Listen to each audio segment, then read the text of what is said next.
వక్ఫ్ చట్టంపై status quo కొనసాగించాలని supreme court మధ్యంతర ఉత్తర్వులు జారీ చేసింది. కౌంటర్ దాఖలు చేసేందుకు కేంద్రానికి వారం రోజుల గడువు ఇచ్చింది.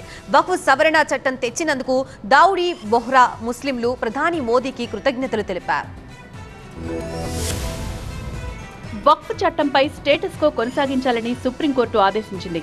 వక్ఫ్ చట్టంపై దాఖలైన పిటిషన్లపై కౌంటర్ దాఖలు చేసేందుకు వారం రోజుల గడువు కావాలని కేంద్రం సుప్రీంకోర్టును అభ్యర్థించింది. కేంద్రం విజ్ఞప్తికి సుప్రీంకోర్టు సానుకూలంగా స్పందించింది. అప్పటి వరకు వక్ఫ్ చట్టంపై యథాతథ స్థితి కొనసాగించాలని ఆదేశించింది. వక్ఫ్ బోర్డుల్లో ఎలాంటి నియామకాలు చేపట్టవద్దని సుప్రీంకోర్టు ఆదేశించింది. వక్ఫ్ చట్టంపై సుప్రీంకోర్టు మధ్యంతర ఉత్తర్వులు జారీ చేసింది. వక్ఫ్ చట్టంపై విచారణను మే 5వ తేదీకి సుప్రీంకోర్టు వాయిదా వేసింది. వక్ఫ్ పై యూజర్ ను అమలు చేయబోమని సుప్రీంకోర్టుకు కేంద్రం తెలిపింది.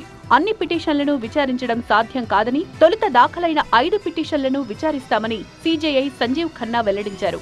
వక్ఫ్ లో ముస్లిమేతరులను నియమించరాదని కూడా సుప్రీంకోర్టు స్పష్టం చేసింది.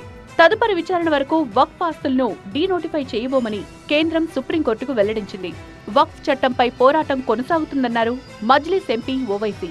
తాను దాఖలు చేసిన పిటిషన్పై సుప్రీంకోర్టు త్వరలోనే విచారణ జరుపుతుందన్నారు. రాజ్యాంగాన్ని ఉల్లంఘించి వక్ఫ్ చట్టాన్ని తయారు చేశారని అన్నారు. వక్ఫ్ సవరణ చట్టం తెచ్చినందుకు దావూడి బోహ్రా ముస్లింలు ప్రధాని మోదీకి కృతజ్ఞతలు తెలిపారు. ఇది ఎన్నాళ్లుగానో తమ డిమాండ్ అని అన్నారు. బోహ్రా ముస్లిం వర్గానికి చెందిన ప్రతినిధులు ఢిల్లీలో ప్రధాని మోదీని కలిశారు. ఈ సమావేశంలో మైనార్టీ వ్యవహారాల శాఖ మంత్రి కిరణ్ రిజిజు కూడా పాల్గొన్నారు.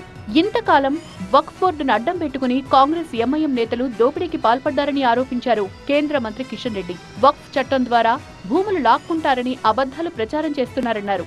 గతంలో వక్ఫ్ బోర్డుతో ఎంతమందికి లాభం చేశారో రాహుల్, అసదుద్దీన్ చర్చకు సిద్ధమా అని ప్రశ్నించారు.